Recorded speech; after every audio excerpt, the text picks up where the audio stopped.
Suponemos que para informar cuestiones morales a los jóvenes, estos son inmaduros. En parte este tema está tomado en esta obra extraordinaria que se llama Cadenas Rotas, en la página 67. En parte el tema está tratado ahí, porque vamos a traer, y está, y Omarcito me dice, quédate tranquilo, Ramín, ofrecelo porque está bueno. Esta vez ofrezco un libro que está en la NT. Precioso libro, precioso. Pero sepan que no todo lo que vamos a tratar está en este libro. Sí, gran parte de lo que vamos a hablar. El libro se llama Cadenas Rotas, Filomeno de Miranda, es el espíritu que lo dicta, y Divaldo Franco, el médico extraordinario que toma la psicografía en este mensaje. Bueno, y nosotros nos hemos planteado este tema en 2 o 3 etapas. Después vamos a ver cómo el diálogo con un joven cambió también la humanidad, pero lo vamos a ver en un ratito. Mientras tanto nos hemos planteado algunas objeciones y algunos interrogantes que vamos a compartir con ustedes y que están vinculados justamente al diálogo con los jóvenes. Porque suponemos que para informar cuestiones morales a los jóvenes, estos son inmaduros. Entonces decimos muchas veces, o por lo menos yo he escuchado decir muchas veces, cuando mi hijo sea grande o mi hija sea grande, ahí ella podrá decidir qué religión adoptar. Dice Divaldo Franco que en esta reflexión, en verdad, hay una falta de valor del papá con su hijo de comprometerse con una idea religiosa. Hay una falta de valor. Entonces dice, cuando mi hijo sea grande, él va a poder elegir. Y nosotros preguntamos, si no le enseñamos a nuestros hijos cuando son pequeños, ¿qué van a elegir? ¿Qué opción van a tomar si no le enseñamos? ¿Sobre qué punto? ¿No será que en verdad, como dice Divaldo Franco, no nos estamos comprometiendo? Para que alguien pueda elegir, debemos darle las opciones. Muy bien, si nuestro hijo, cuando es mayor, decide otra alternativa, será respetada o será respetable, pero siempre y cuando nosotros hayamos hecho nuestra propuesta. Mas si no le proponemos sobre qué va a elegir, y podemos seguir, porque nosotros decimos que el ejemplo en verdad se brinda en todos los hechos y en todos los días. Nosotros podemos hacer también la mejor propuesta religiosa, pero si nuestro comportamiento en el seno mismo de la familia no es religioso, si yo hablo de Jesús, pero en verdad me alejo de Jesús, con los hechos estoy predicando algo distinto a lo que estoy haciendo.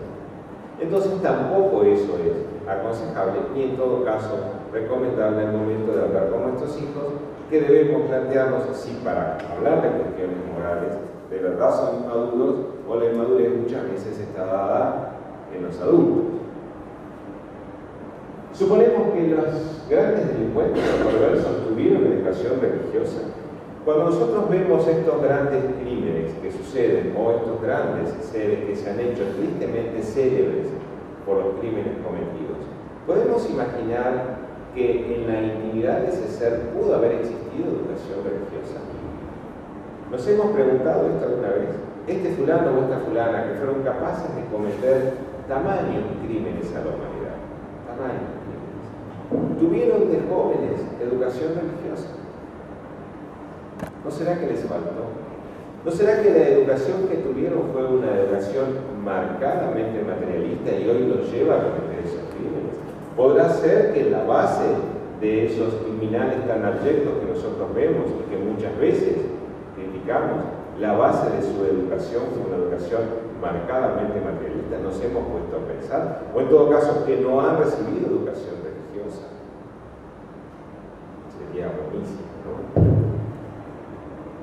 ¿Habrá un medicamento religioso? ¿Será que la religión puede ser un medicamento concreto? ¿Será que por la religión nosotros podemos salvarnos? Y desde la ciencia espírita no tenemos dudas que la religión de verdad es la que salvará al mundo. Es más, es la que ha salvado al mundo. La fuente religiosa. Entonces, ¿la religión es un medicamento? ¿Cómo no? ¿Cómo no? Ya los mismos fisiólogos hoy, cuando han detectado ese famoso punto de Dios, es porque en ese punto de Dios, en ese punto de meditación, el ser humano ha encontrado en la religión el elemento que lo sana, sanando naturalmente el alma, que va a repercutir en el cuerpo. Es un medicamento la religión, naturalmente. La religión es un medicamento. ¿Cuál es la relación entre la ignorancia y el dolor? Dice Divaldo Pereira Franco, este notable escritor espírita que tiene recibidas más de 250 obras, que el verdadero enemigo de la humanidad, el enemigo más cruel que la humanidad tiene, es la ignorancia. Si nosotros no hablamos con nuestros jóvenes, estamos de ese lado, estamos del lado del enemigo, de ese que hace generar dolores, porque la ignorancia es el peor enemigo de la humanidad. La mayoría de las cosas que no suceden y que suceden es por ignorancia, ni siquiera es por maldad, es por no conocer el verdadero sentido muchas veces de la vida, o el profundo sentido de la vida, o el filosófico sentido de la vida. Nos sumerge esto en estados de ignorancia que finalmente generan dolor. Si yo no converso, si yo supongo que para hablar con los jóvenes estos son inmaduros, para hablar de cuestiones morales estos son inmaduros, naturalmente colaboro con el dolor de los jóvenes, manteniéndolos en la ignorancia. Saber que la vida continúa después de la muerte del cuerpo físico, esto me podrá ayudar. Si esto me puede ayudar a mí, ¿cómo no podrá ayudar al joven? ¿Por qué un joven no puede participar de estos ideales? ¿Por qué no se le puede hablar a un joven de la realidad de la vida del espíritu? ¿Por qué no? Si la vida continúa después de la muerte del cuerpo físico. ¿Por qué no? ¿Por qué no hablar con los jóvenes de esta cuestión también? Son interrogantes que dejamos planteados, naturalmente, y después vamos a participar de uno de los diálogos que cambió los destinos de la humanidad, precisamente con un joven. Si la religión es buena para mí, ¿no será buena para mí hijo? Muchísimas veces no dudamos en brindar a nuestros hijos cuestiones que no son religiosas. Y no dudamos. Más de las cuestiones religiosas, muchas veces las cuestionamos. Alguien alguna vez le decía a Divaldo, ¿cómo hago para educar a mi hijo? Entonces Divaldo le proponía traerlo tal día a la mañana. No, tal día a la mañana no puedo, porque va a la escuela. Y a la tarde tiene las actividades propias de la escuela. Bueno, muy bien, entonces elijamos un sábado. Y los sábados es día de playa. Y los domingos son días de festejo. ¿Cómo quieres educar a un hijo? Si para brindarle cuestiones materiales, para llevarlo a los fuegos artificiales no hay inconveniente, no se vacila. Para llevar a los ruidos estruendosos no se vacila. Y esa pregunta se hace normalmente. Sin embargo, para enseñar religión, nos debatimos, ponemos en duda mil cosas. Para enseñar religión, para enseñar materialismo, no hay problema, cualquier oportunidad es buena. No tenemos nada contra el arbolito de Navidad, créanlo. No tenemos absolutamente nada, respetamos esa tradición. Pero nunca explicamos esto. No vacilamos en enseñar y en comprar las cuestiones de Navidad y Papá Noel y todo esto. Sin embargo, hablar de Jesús o hablar de la idea religiosa muchas veces nos cuestionamos y no lo hacemos. Cuando hay una propuesta religiosa, la dejamos de lado en favor de una propuesta materialista. Muchas veces hacemos eso. Y lo hacemos sin darnos cuenta. Tenemos tan incorporado en la vida, que el materialismo es normal y que lo cuestionable es la religión. Lo tenemos tan incorporado en la vida que lo hacemos sin pensar. Y así ofrecemos a nuestros hijos el medicamento que lo enferma en lugar de la religión que lo cura. ¿Qué? Lo cura, separado. ¿Se dan cuenta? Bueno, eran interrogantes que queríamos plantear. Cuenta la historia. Vamos a mirar. Cuenta la historia que Jerusalén estaba ya apagando las luces y esa tarde, en la víspera, el mismísimo maestro había estado en el templo cuestionando a los mercaderes. No gustaba mucho de lo que ellos hacían y ellos tuvieron que levantar sus joyas porque el templo había sido convertido en un centro de negocios, negociando con la religión. Lo habían invitado a dormir fuera de Jerusalén esa noche y él había aceptado dormir en casa de unos amigos. Un conocido en común le había preguntado al maestro si éste podría atender a uno de los 70 doctores de la ley. Y Jesús, gustoso, aceptó la propuesta. Jerusalén dormía cada vez más, las puertas se cerraban y alguno que otro andaba, algún que otro transeúnte con la antorcha encendida, pero Jerusalén dormía. Lejos de los muros, Jesús esperaba la visita. Nicodemo, uno de los 70 doctores de la ley, irían a visitarlo. Uno de los más jóvenes doctores de la ley.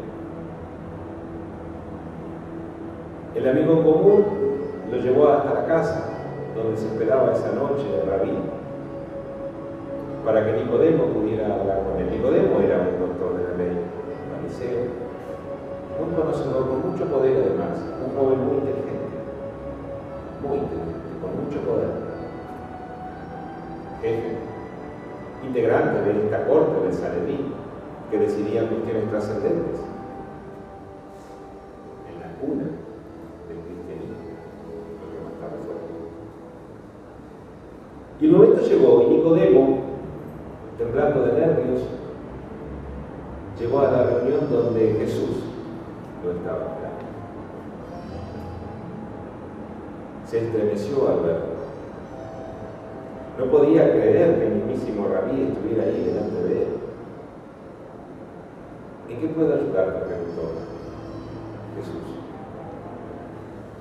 Rabí, sabemos que eres maestro de Israel y que predicas cosas de Dios. Sabemos que de Dios provienes. Y entonces, Nicodemo, ¿en qué puedo ayudarte? Necesito encontrar la paz,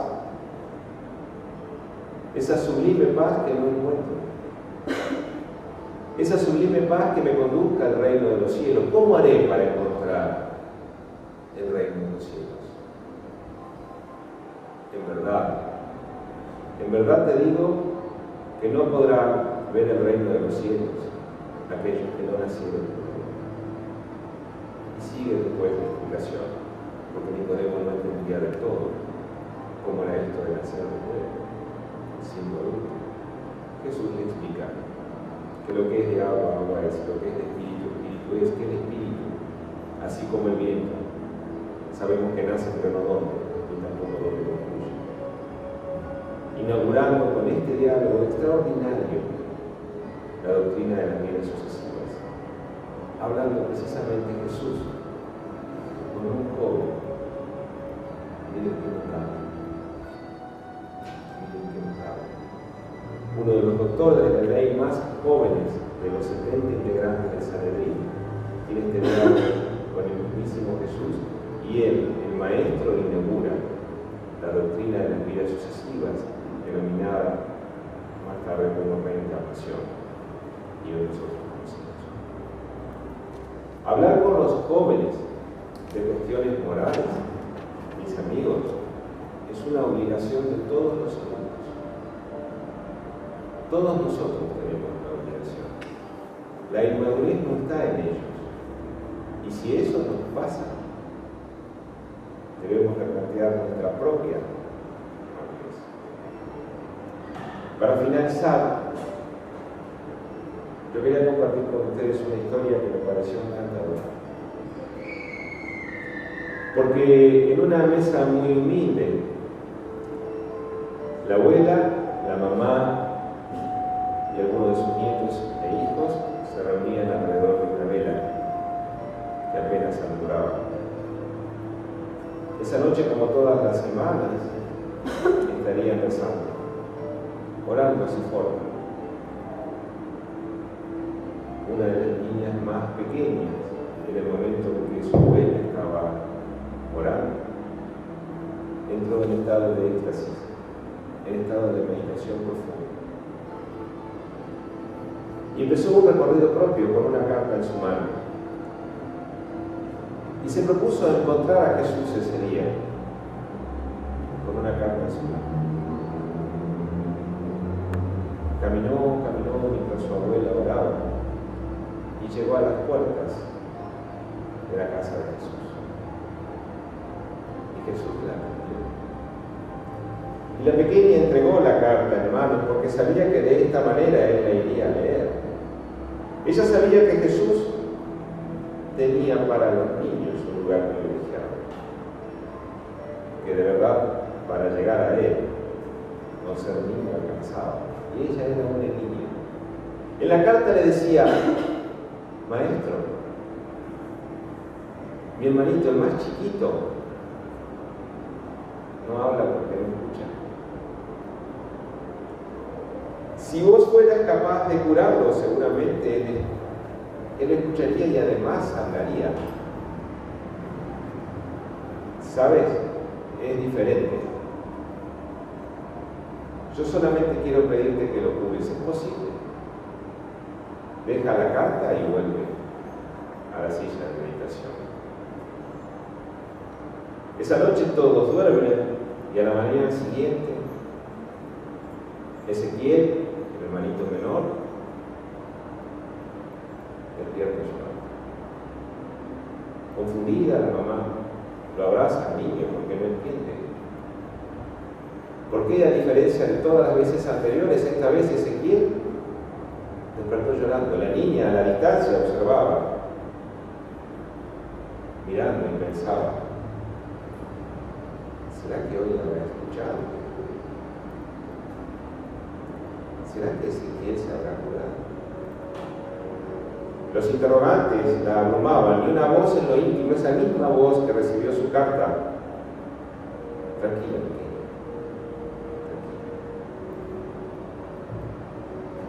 Ezequiel hoy se ha curado. Mira qué paradoja. Cuando Ezequiel escucha al mundo, cuando Ezequiel está sanado, llora. Mientras estuvo enfermo, Ezequiel sonreía. Desde hoy en adelante, Ezequiel podrá percibir al mundo, pero el mundo tendrá la obligación de hablar de manera tal para que Ezequiel no vuelva a llorar. Esa es nuestra obligación. Hablar de manera tal con los jóvenes para que el día de mañana, si de nosotros depende, no tengan necesidad de llorar. Muchísimas gracias.